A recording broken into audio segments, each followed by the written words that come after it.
if they would like to come up.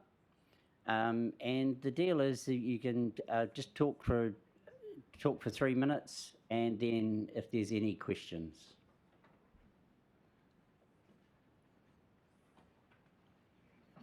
Cool. Hello, Morena koutou, and thank you for having us.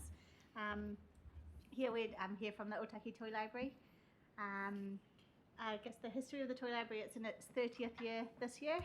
5 years ago it just about closed because there wasn't enough people to keep it running, and two very dedicated volunteers managed to pick it back up again and keep it going. A couple of years ago we got some very generous funding from the Phillip Family Foundation, which enabled us to sort of cover our base operational costs and employ somebody just a couple of hours a week to keep things going, because I guess the changing dynamics of family life now means that parents' time is a lot more put under pressure, and so we were finding that our volunteers, we just weren't getting enough volunteers to keep it running.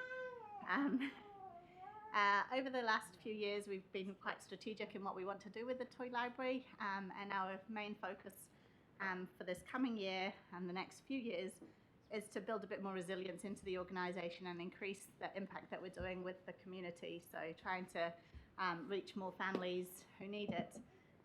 Last year our toy librarian did some community research for us and found out that the main reason that people were leaving Toy Library or weren't members of Toy Library was that they felt that the children outgrew the Toy Library at about 5, where its service is intended to reach children from newborn right up to 8, and people were sort of feeling that at 5 there just wasn't the interest in the toys for the children anymore, and also that family life, other commitments and busyness on a Saturday morning, which is the only time that the Toy Library is currently open, just meant that they couldn't access the service in the way they wanted to anymore. So we've been really focused on improving accessibility to our community and also increasing our selection of toys to offer more wide range of toys for all ages.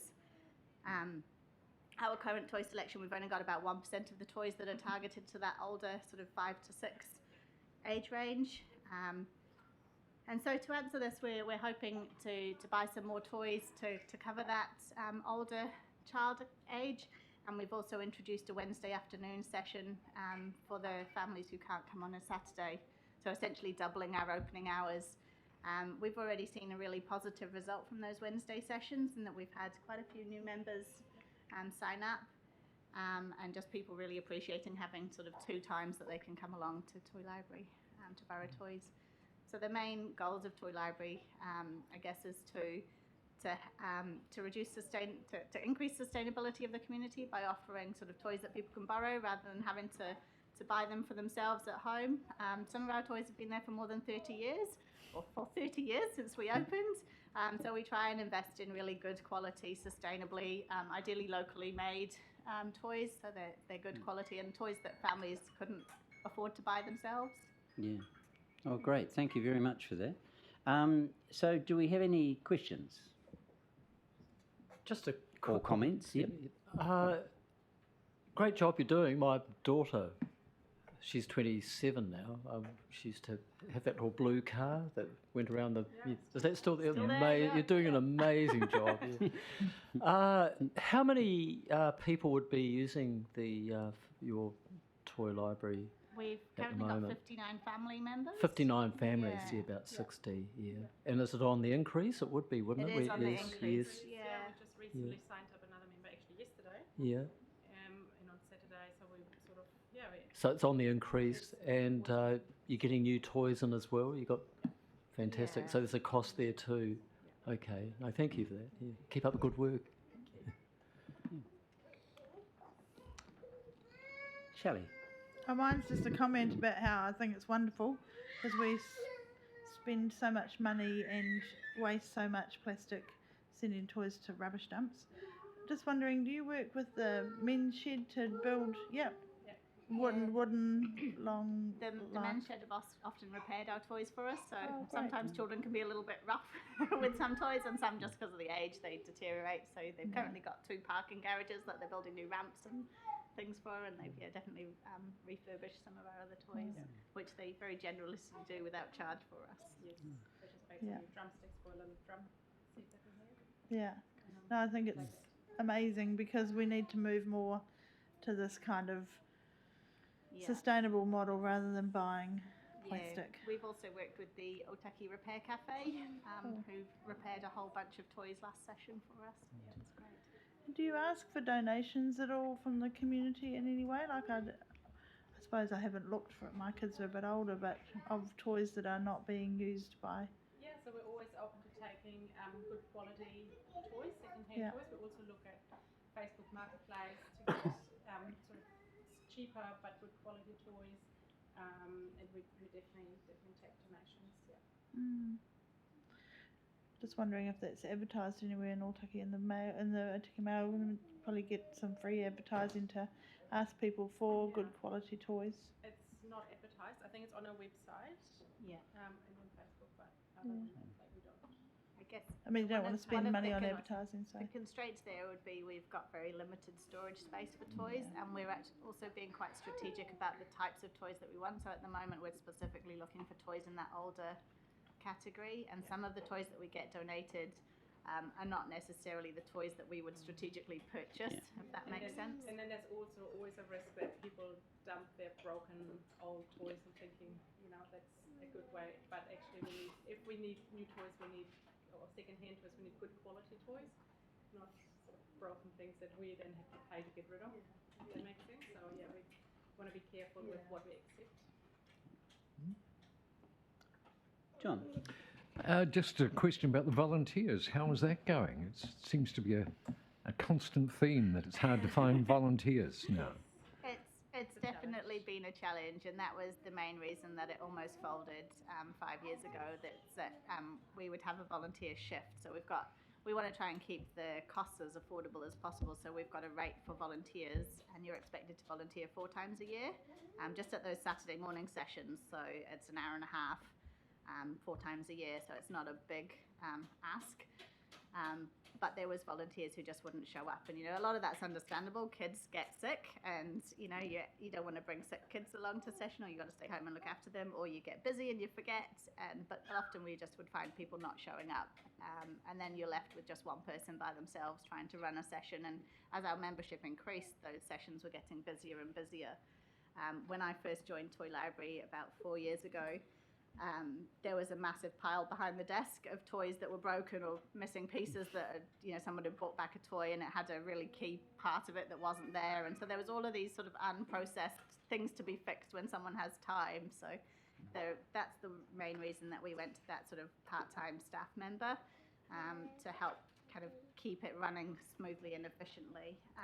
The Wednesday sessions have also helped with getting new volunteers, because there was a lot of people who wanted to be a volunteer member but couldn't commit to the Saturday. Yeah. So that extra opening time has really helped with that too. It's been quite good. And then also we get support on a Wednesday from volunteers that couldn't do Saturdays, so it gives them another option. Yeah. Right. Well, thank you very much for that. That's excellent, and we'll everyone will be informed about the next part of the process as soon as possible. So Lovely. great. Thank you very much. Cheers.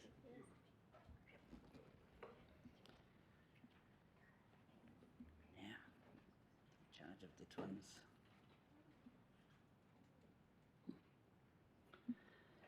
So next we have the Kapiti Mana multiples. 2 at a time. Could get a bit chaotic. That's fine. Our council meetings are a bit like that as well. So.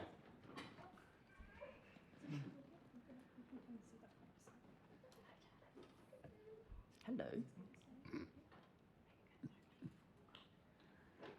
How you doing? Kia ora koutou, ko Gemma toku ingoa, ko Alex Rawa, ko Liam, o ku tamariki. Oh, sorry, I'm Gemma, and I'm one of the committee members from Kapiti Mana Multiples Club. Tēnā koutou katoa. ko Rebecca toka ingoa, ko August Mato, ko Renoa, ko Charlotte aki tamariki. My name's Rebecca. I also go by Bex, if that's on some of our paperwork. My 2 3-year-olds, August and Renoa, and my just turned 1-year-old Charlotte. Gemma and I are the co-secretaries for the Kapimana Multiples Club. Firstly, we'd like to thank you for your ongoing support. The funding from Kapiti District Council makes a huge difference to our member families in the Kapiti community. Becoming a parent is incredibly tough. Imagine finding yourself the parents of 2 or more babies at once, not always expected. So as well as the joy, this results in huge financial, emotional and physical stress for our families. It's even more challenging currently as we adjust to a world where COVID is endemic and our families manage the cost of living or inflation with the huge costs of young children. So our primary role at Kapimana Multiples is to be part of our members' village, to support them in any way that they need. We currently have 30 members in the Kapiti district, and this continues to grow. Come on. I can do it. Steadily, we had 2 new members last week, and the majority of our members are now in this area from Otaki to Paikakariki. We've got 4 local committees championing our Kapiti families. We've sought $1,200 of funding from Kapiti District Council for 12 newborn hampers.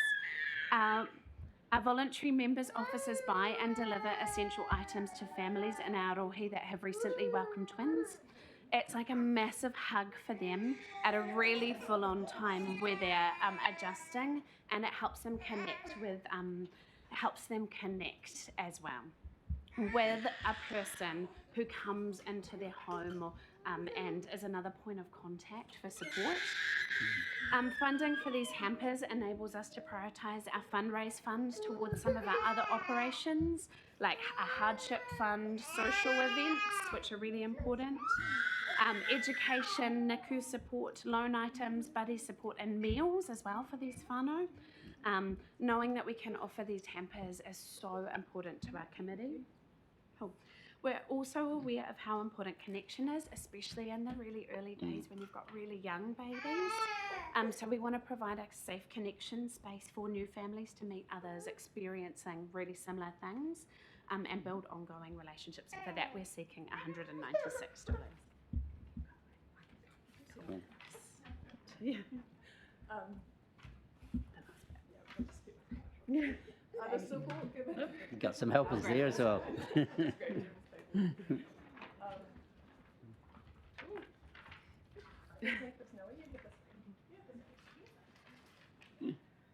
The support given to local families by Kapimana Multiples, supported by Kapiti District Council, has a major impact on how well a family adjusts to the arrival of multiples.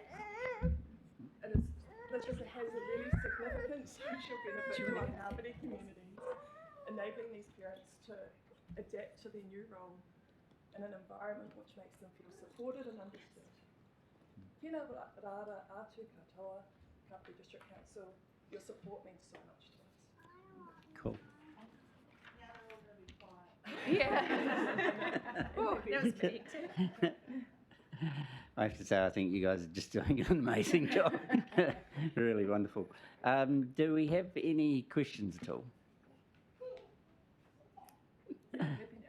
No, look, it's you're just doing wonderful work, and yeah. So the response will be, we have to go through.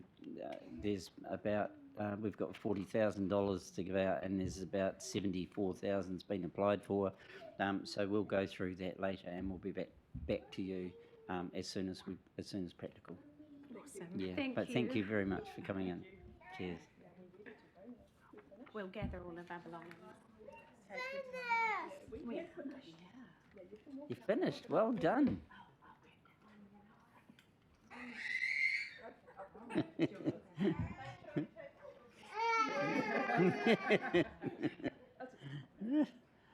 She's not going to want to leave. We can leave them if you want.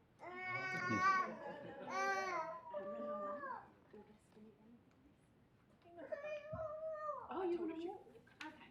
Do you want to walk and help me with Alex and Ian?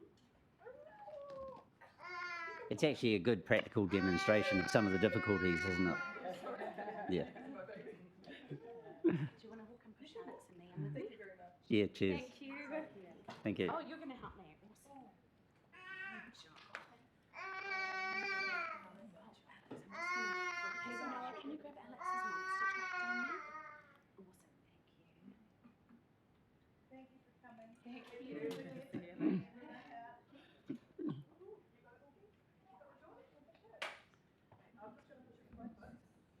Well, David, try and follow that. Kapiti Food Bank. I think. Have we? Oh, hang on. Oh, sorry. Oh, yeah. We'll turn it around. Now you're here. Sorry. We have actually got the New Zealand National Refugee Council, so we'll just swap those out. That's cool.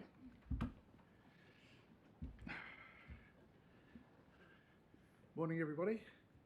It's a pleasure to have this opportunity to reinforce the application of the Kapiti Community Food Bank for a community grant. The food bank, your food bank, is fully operational, having re-established itself in new premises at 17 Hinemoa Street.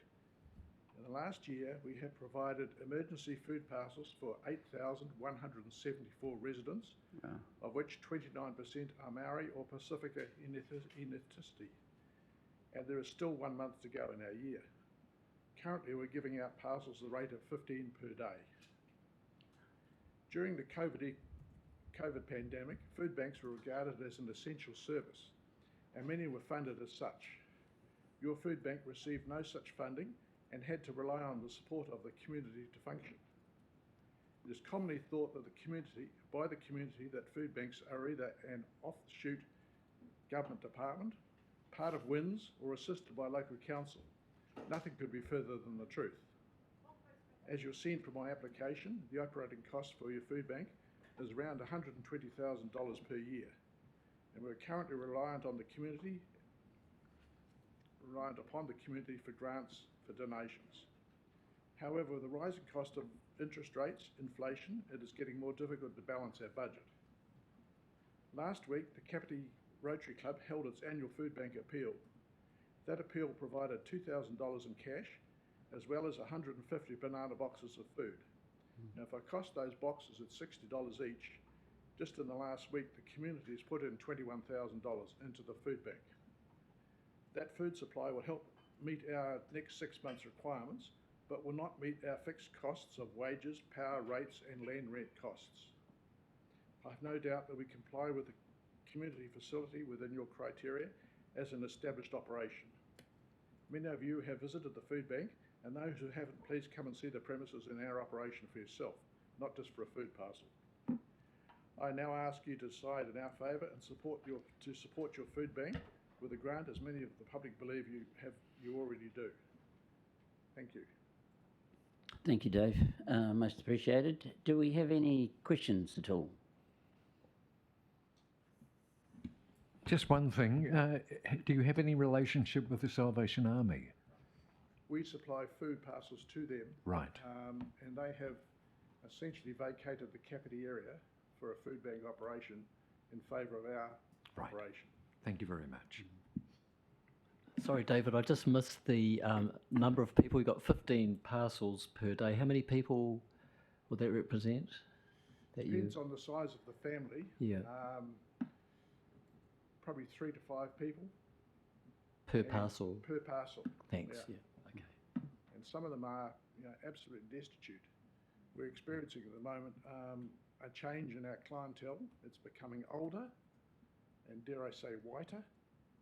We're having grandparents coming in who now are facing difficulty in managing their retirement because they found that their grandchildren have been given to them because their parents have broken up in their relationship. So the grandparents have put their own retirement at jeopardy for the sake of bringing up the grandchildren. But they then find that they're the ones that are missing out. So as anybody that's had teenagers, schools and camps and so forth, it becomes an expensive exercise. So that's the sort of, and it depends on what the circumstances is of each particular family. Just another quick one. What is the requirement? Do you have a requirement like they have to have a WINS number or something like that? I know the grandparents wouldn't have that because they don't have a benefit. How do you? We have a policy of issuing only 3 parcels per applicant in a calendar year, and that's a January year. But unfortunately, the clients get to know the system, and our busiest months usually are January and February, because they then can come back and say we're ready for our next 3 parcels. They've managed throughout the year, but they play the system. We do require identification as to their location, as to whether they're within the Paikakariki to Peka area, and we also run a database as to what they've had in the previous 12 months. Oh, good. So we police it as hard as we can. We do have a compassionate attitude. Nobody goes away hungry, but we do get used by those that play the system, and that's something we just have to live with, unfortunately. But David, you've got a handle on it all. You get to know the people coming in, and So what I'm saying is that the food parcels aren't given out randomly or easily. There is a real need for them. Yeah. And there's an increasing need, especially with the grandparents who don't have any benefit probably for looking after children and that. When you have a senior citizen in front of you in tears, saying that this is what we're facing with, you just cannot refuse it. No, it's hard, and we can't budget for that. And Okay. this is our problem: is that food isn't necessarily our requirement. It's the operating cash to keep the power going, the 2 paid staff we have, things like power and land rent that we pay, and our share of the rates for the land that we occupy. Those are hard cash costs. Say 21,000 over the weekend was a pretty good effort. We also got 2,000 in cash, which will help get us through a few weeks. But the common perception is, and I reiterate it again, is that we're part of a government department, and people come in and say, "Oh, we're here for our entitlement." What entitlement? And they say, "Oh, well, you're part of WINS." No, we're not. We have a situation that if people use up all their grants at WINS, the response from WINS is go to the food bank. So in essence, we're subsidising a government department. So it is very tricky and difficult. So any help that the council can give us in keeping the place operating for what is an essential service, we really appreciate it. Just a quick one, David. I've heard about the working poor who are more and more your clients. Is that the case locally or not? It seems to me, we're talking here about 6,000 and climbing, which seems to be already a high proportion of the community. So is there such a thing as the working poor in Kapiti? I believe there is, but it's very difficult. I expressed to my board that food is not the answer. We're giving food out to people to help them with a particular issue, but beneath that is an underlying problem. People are getting a pay packet. The first thing that comes out of the pay packet is their drug bill. And the second thing that comes out is their alcohol bill, and thirdly gambling, and then petrol. And what's left is for food for the people. So the underlying really issue is that there is a bunch of people out there, a fair proportion of our community are not good managers. We have people coming in, we're looking at the moment of us establishing a cooking school. People can't cook. Even kids coming out of school can't cook because it's not in the syllabus anymore. So, the social welfare system has a lot to answer for at the present time because it really is creating a problem. Certainly there are people that are working, but they're on low-paid jobs and they get put off and probably on 0 hourly rates and just called in when there's somebody hasn't turned up. But it all just compounds on the problem of the issue. There's plenty for all of us to think about. Thanks, David. Really appreciate it and appreciate the work. And it's great to see that the community's responded the way they have. That sort of underlines the importance of the work that the food bank does. Thank you. Yeah. It doesn't get any easier. No. Sure. Thank you. Thank you.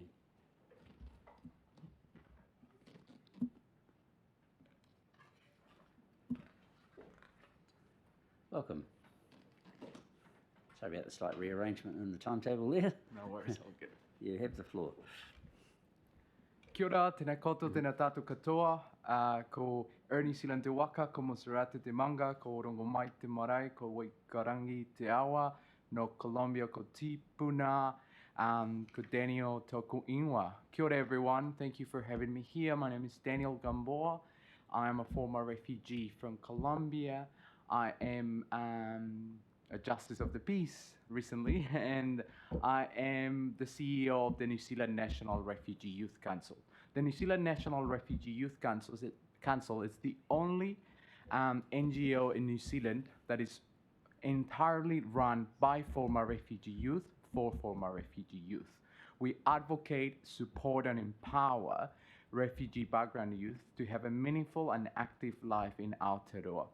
I'm here today seeking your support to run the first Kapiti Coast refugee background youth leadership camp. You see, Kapiti Coast is not a resettlement city, but we are seeing lots of former refugees moving into Kapiti Coast, seeking job opportunities and seeking better housing. This is the case of my family. We are residents of the Kapiti Coast for the same reasons. We have people being resettled in Levin and in Wellington. So lots of people are moving here. We've seen around 150 families in the last couple of years. But once you moved out of the resettlement city that Immigration New Zealand chose for you, you are given zero support. So all support drops out. So we're seeing that young people are becoming the head of their households because they learn the language quicker than their parents. So they start translating. We've seen children going to school, to work and income, to hospital to translate because the service providers are not, they don't know how to work with former refugees. They're not trained to do so. So what we want to do is we want to bring 20 young leaders from across the Kapiti Coast and train them and equip them with the tools they need to support the community. So this is leadership. They will become advocates to advocate for their own refugee communities. And that once they're empowered, they can lead their own projects and support their own communities. We're really excited about this. So we got 20 people who are really keen to come to the camp. We'll do it in El Rancho, here in Waikanai, and we're just looking for some support to make that happen. Thank you. Great, thank you very much for that. Do we have any questions? Yeah, just a bit of a comment. Thanks for coming today and a very clear story you've given us. Again, we seem to be sort of helping the government departments, don't we? You move from your area and there's no support. But no, keep up the good work. And I think the young people getting involved in the schools and that and picking up the the English language and Maori and things and is very great, and to feed that back to the parents is wonderful, and no, I think you're doing a great job. Thanks. Thanks very much for that, Daniel. I would mention that the given that the camp's going to be held in Waikanai, that there is an opportunity to get some funding from there. So I'll talk to you offline a bit later about that from the community board. Great. As well. But yeah, no, that's it. So thank you very much for coming in, and we'll deliberate today, and we'll get back to applicants as soon as possible. Wonderful. Thanks for having me. Thank you for coming in. Yeah, our friends from Namanu. Namanu, yes. Kia ora koutou. Kia ora.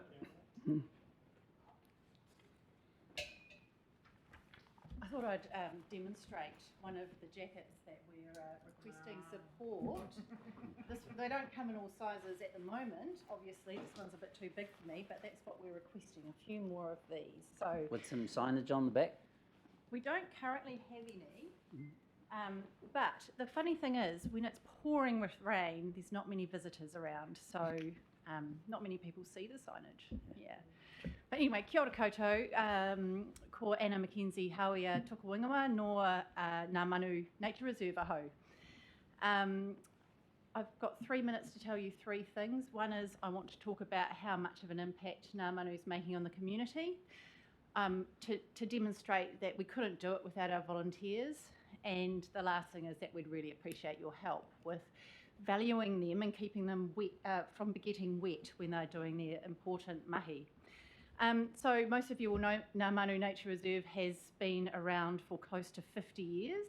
And we offer the community a broad range of services, including visitation. So over 20,000 visitors a year from the community. We put on lots of community events. So this is our winter lecture series. So we've got 6 lectures over winter about conservation topics. 2,500 students from schools visit each year. The list goes on, and actually we're on a bit of a journey at the moment to really increase and improve our impact in the community. Only yesterday we met with Manaaki Kapiti and gave them $5,000 worth of vouchers to pass on to families who they support in the community so that they can come to Ngā Manu and connect with nature. And those families generally are the families who may not be able to otherwise come. So I feel like we offer a fantastic service, and we've got a real history of doing that for many, many decades. The second point is we couldn't do it without our volunteers. We are, at the heart of our organisation, a volunteer-run organisation, and we have anywhere between 60 and 80 volunteers at Ngā Manu at any time. And it's a 365-day per annum operation. Some of the activities we do must be done every day at that time, and many of them are outdoors. So, for example, our native birds, they must be fed at the time that they're usually fed from an animal welfare perspective. So it doesn't matter if it's torrential rain, our volunteers and our staff will be out there making sure that the animals' welfare is upheld. So we couldn't do all of those services without our volunteers. We are currently recruiting and growing our volunteer group because we're finding we've got more and more to do each year. And we have currently got 4 of these jackets. And some of them are starting to delaminate. As you know, running a charity is hard to begin with, but in the current economic situation, it's becoming increasingly difficult. And we do have a budget for looking after our volunteers, but the whole budget is $2,000, so it's not enough really to pay for jackets and wet weather pants. We use that on various other things like bickies and coffee and those sorts of things, so that we're keeping them entertained at smoko, as we still call it. So, yeah, the last point is we would really appreciate the support to buy these wet weather jackets and pants. It'll keep our volunteers warm and dry when they're doing this important work for the community and for conservation. And yeah, we couldn't do it without those volunteers. So, yeah, I look forward to any of your questions. Thanks for that, Anna. I've just got one quick question. It wouldn't pre-prejudice anything, but where are the jackets sourced from? So they are Techniflex jackets, and I'm not actually sure exactly where we get them from, but we've got them before, and we'll get them from the same place we've got them before. Yep. Okay. And by the way, you guys do a great job down there. Thank you. Yeah, it's definitely good mahi to be doing. Yeah. A very mean question. Do you think that not having the provision of those jackets would mean that you'd have less volunteers? I think that there is a base level of care that we should show our volunteers if we want to retain them and to have them talking about how great it is to volunteer at Ngā Manu, and therefore get new volunteers as well. So volunteers want to be valued, and they should be valued. And, we need to constantly keep that up. And I think this is something they've been asking for. So possibly, right. we need to keep them sweet. Yeah. Fine, thank you. Because that, I think the pyramid's upside down at a charity. The volunteers are at the top. You know, management's there to look after them. That's our job. Yeah. That appears to be all. Just other than to say that's fantastic work that you're doing. So Thank you. I thought I'd leave these yes, flyers yeah, absolutely. for our winter lecture series, just in case you're interested in some of the topics. Yeah. Thank you very much. Great. Great day. Thank you, Anna. Cheers. We have the next. We have the benefit advisory for Kapiti. Come on forward.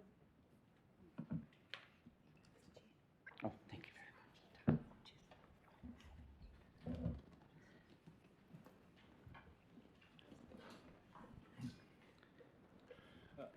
Good morning.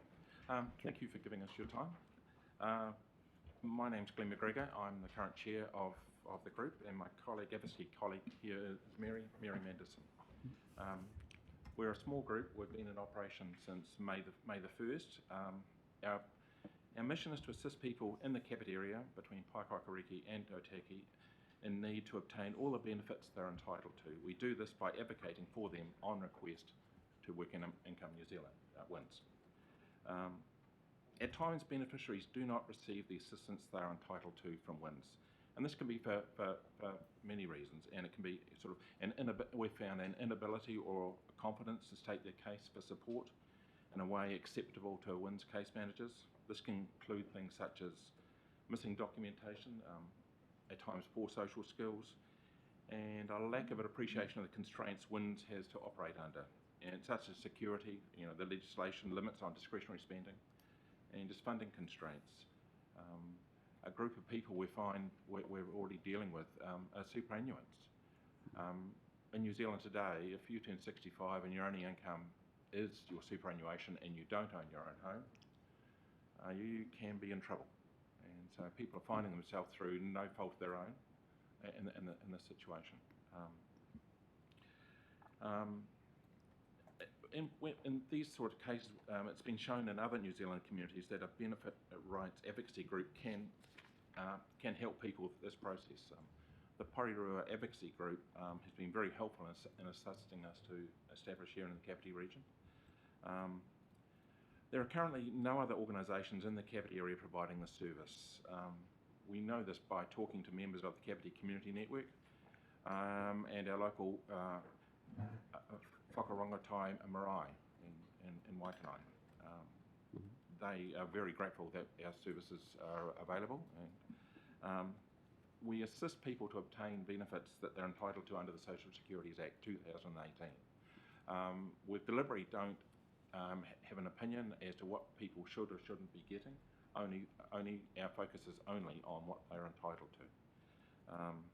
We do this by empowering them with information that they can use themselves, or advocating for them, and on request to WINS, and this takes the form of going in with them as their support. And to be effective, we need to have a good relationship. We believe we do with WINS representatives who have been supportive of what we've been trying to achieve. We've had several meetings with them, and our interactions to date with the Pauparan WINS office when advocating for clients has been excellent. And even though we've only been going since May the 1st, our clients have come from Paikok and from Otaki.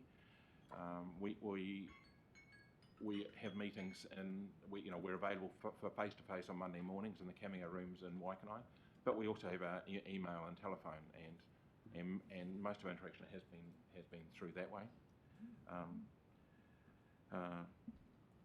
To be advocates, we do need some funding assistance. At this early stage of our development, $850.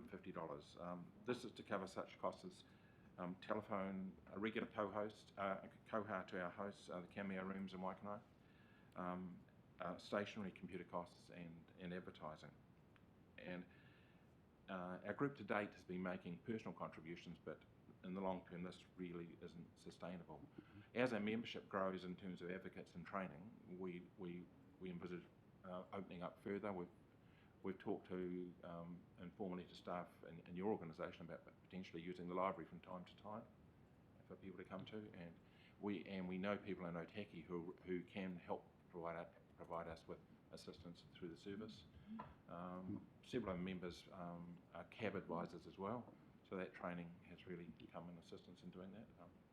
We've found the work, personally, really quite rewarding, and you actually find people know the answers themselves, but they need reassurance.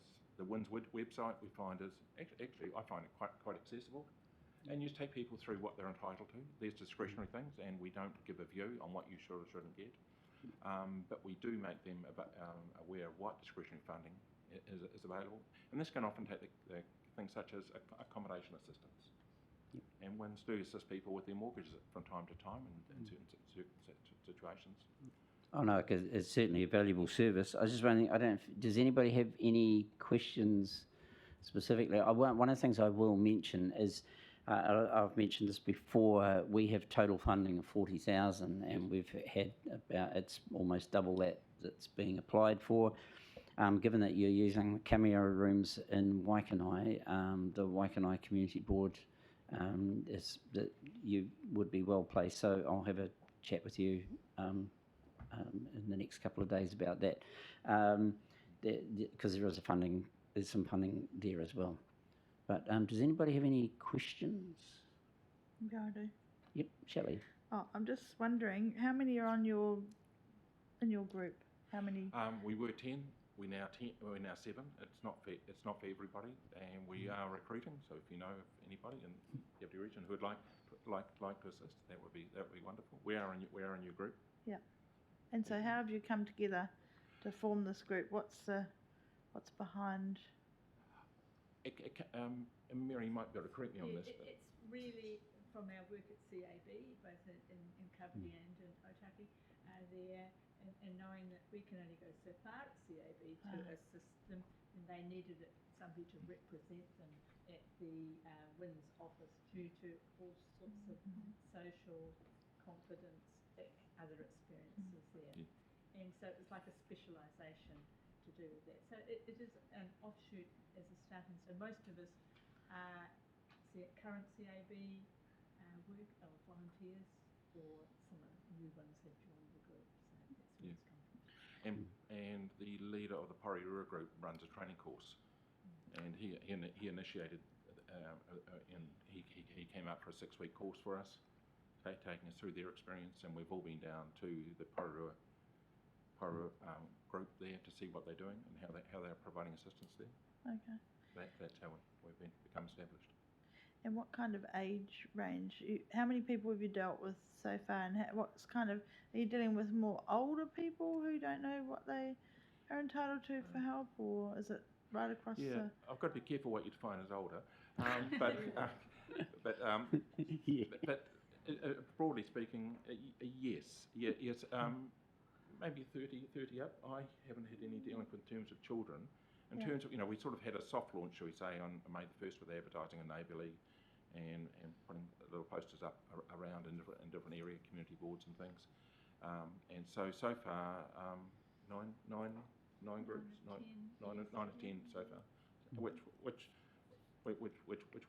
for us. So far, but. But the thing is, I've been going to the community network meetings for the last 3 meetings, and which is, I had no awareness. I'm recently retired. I had no awareness of the support groups that are around in Kapiti. It's amazing. But what I did establish from that and talking to them and addressing them was that no one was actually providing the service that we were advocating. And I've just got one more. So how will people be referred to you? Will WINS refer them, or will CAB? The answer to that is yes. Yes, both. Both of those organisations. Most at the moment are coming through WINS, but actually quite a few have been self-referred. Many they have come to do it, and often there's quite a bit of anger just there. So you're talking with them and getting to know them and understand what they need. But it is to empower them if they have the ability to do it. We are in some ways a last resort. It takes a lot of courage for people to contact us as strangers and share their personal stories. Absolutely. Yes. Yeah. John. Thank you. I mean, well, my question's already been answered, really. I was just going to ask, why do we need you when we've got CAB? But you mentioned that you have been in operation since May of this year? Yes. In the application, it talks about mid-2022. So what's happened in May of this year? Did you become more formalised or something?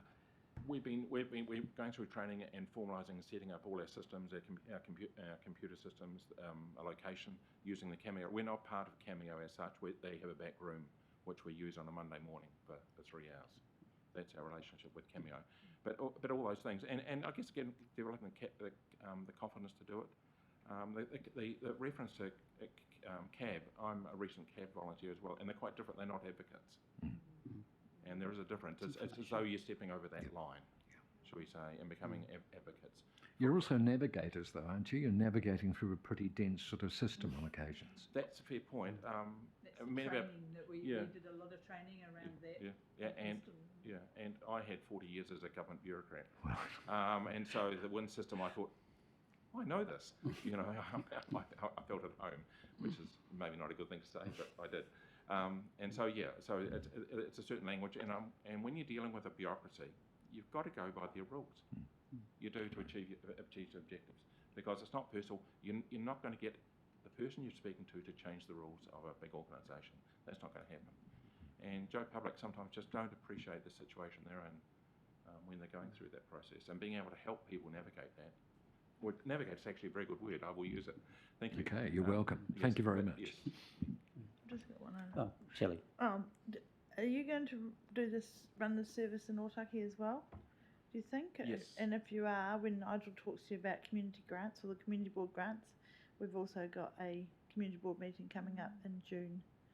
We have one little thing about that. WINS in here in Kapiti is actually attached to wider Wellington region. It's not Otaki. It was with WINS. That's So we've sort of got to do it slightly differently. We're talking to mainly CAB volunteers here that have an affiliation, but that will have to work through how that's actually. And there's a lady who's had experience dealing with WINS through CAB as an advocate, so we're dealing with them as an outreach, should we say. Well, maybe in the future when you're more established down that way. Yes. But thank you. Thank you. Well, thank you very much for coming in and presenting. We will give we'll be going through the arduous task of trying to figure out what goes where, but we'll come back to you as soon as possible after that. But congratulations on the work you're doing. It's terrific. Thank you.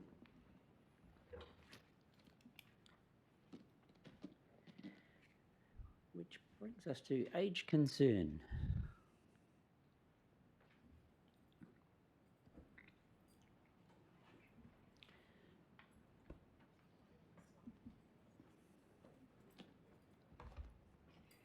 Kia ora, welcome. Kia ora koutou everybody. I'm Susan Church, the manager of Age Concern Kapiti. If you don't know, Age Concern Kapiti has been around since 1989. We're in our 32nd year. We provide services from Paikakariki to Otaki, and the services we provide are a visiting service for isolated or lonely people at home. We have volunteers who go in once a week and visit them. We just launched a walking service at the end of last year, and that's companion walking service. That's for people who may have suffered a stroke or who lost confidence, particularly during COVID, and need just company and support when they go walking. No dogs or children or prams are allowed. It's solely for the walker that they're being supported. We also run, got to put my glasses on. Sorry. We also run Steady As You Go falls prevention classes in Waikanai, Paraupara Umu and Otaki.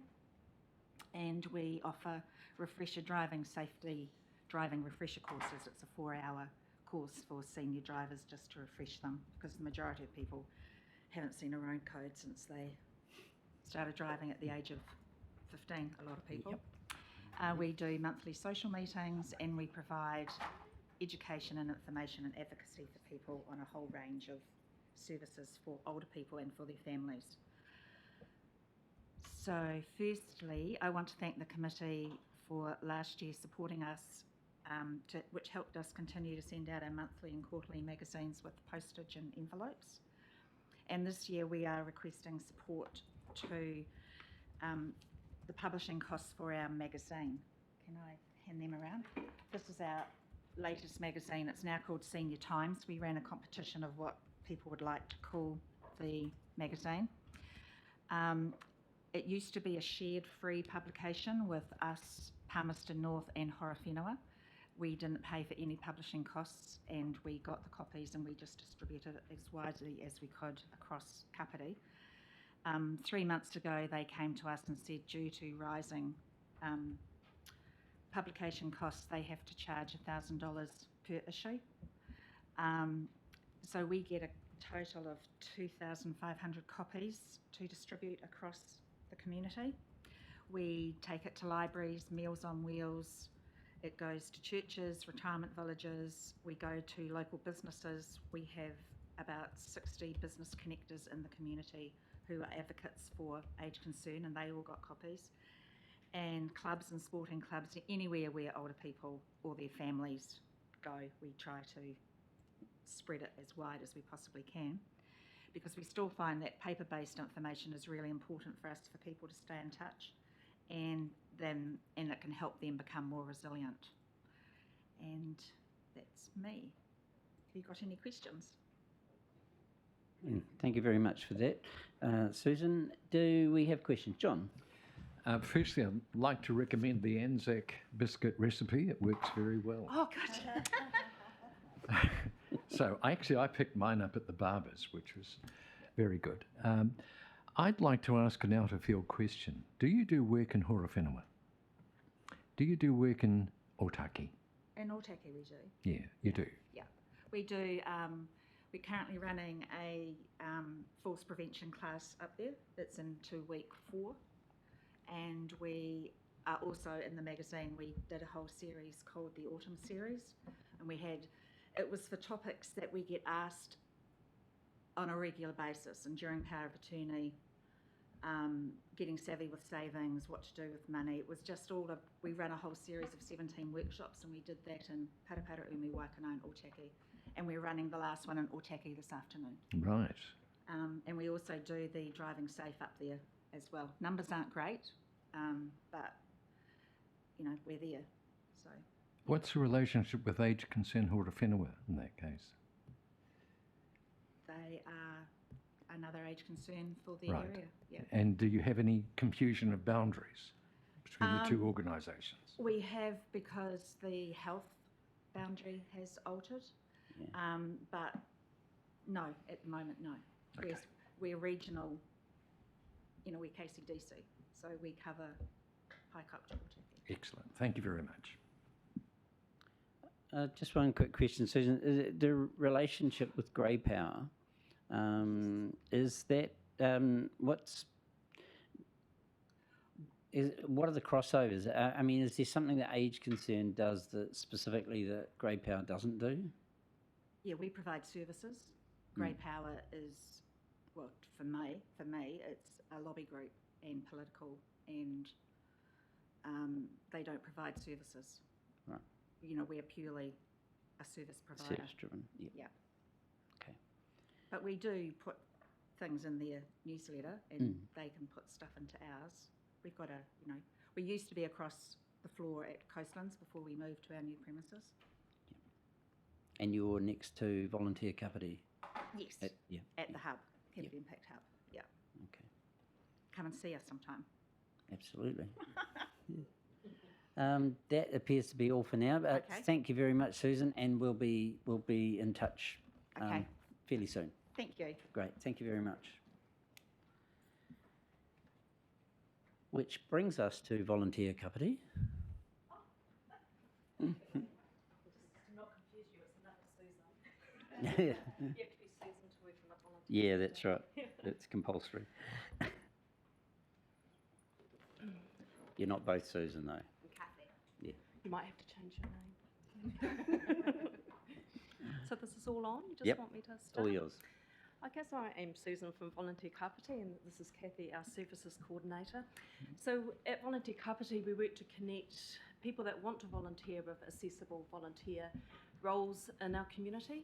We've got 65 not-for-profit community organisations as members right across the Kapiti region, but we also work to help connect and help with collaboration and to share information across our entire community sector.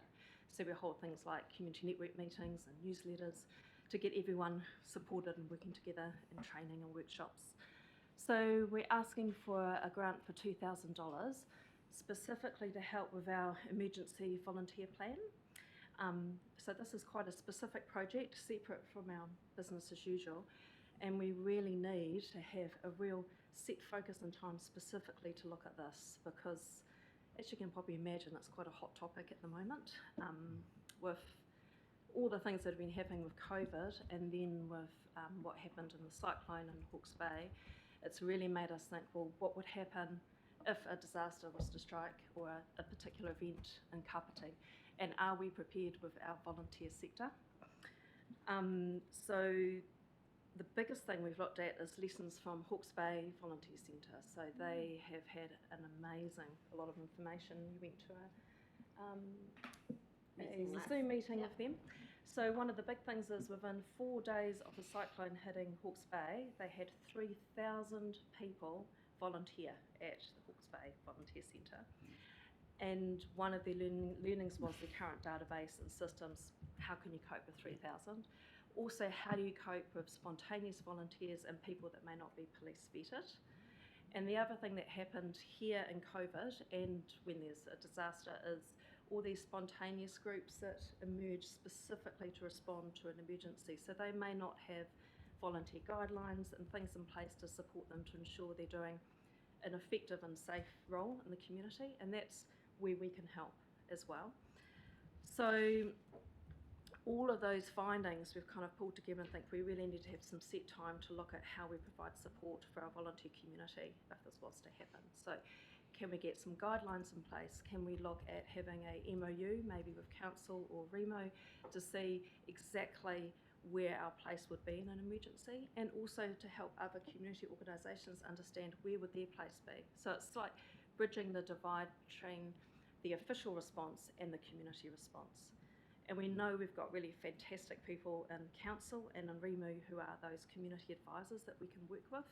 But we also know in an emergency they'll be incredibly busy, and we need to know in advance how we're all going to communicate and work together before we need to. We also know that people want to help, and when there is an emergency, they'll go, oh, I want to volunteer, we'll go to Volunteer Cafe, so we need to have a plan in place for them in a way to manage that.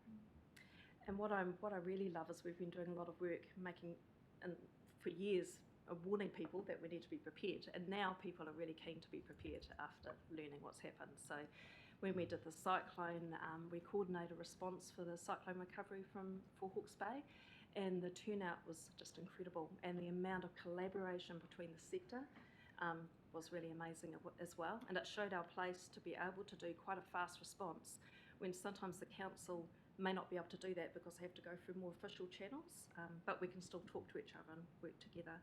And we also held a Kapiti Community Network meeting recently to specifically look at how not-for-profit community groups can work with the official response and where is their place. And there was about 25 people attended so that. Renee Corlett from Remo and Roddy Hickling from the council came and spoke to those groups, so we know that there's a lot of interest in the community organisation sector around how they can also respond as well. Yeah.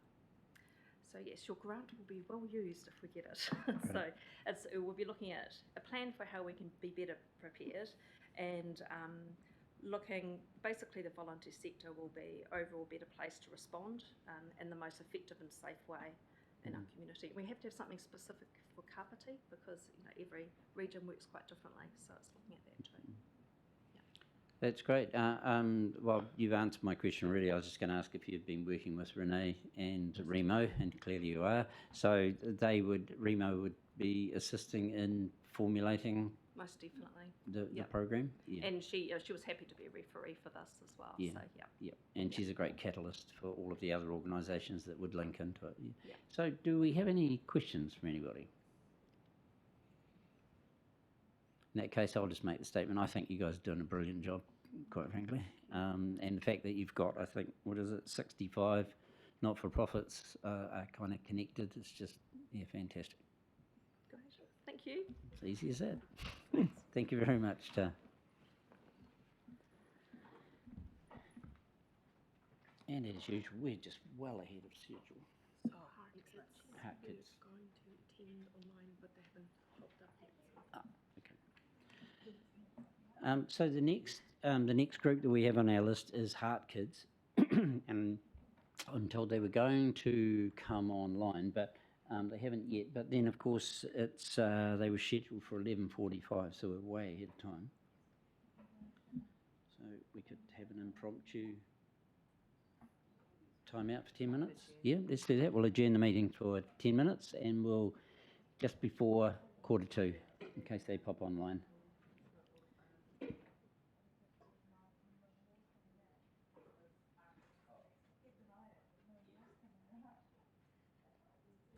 Yeah, I'll just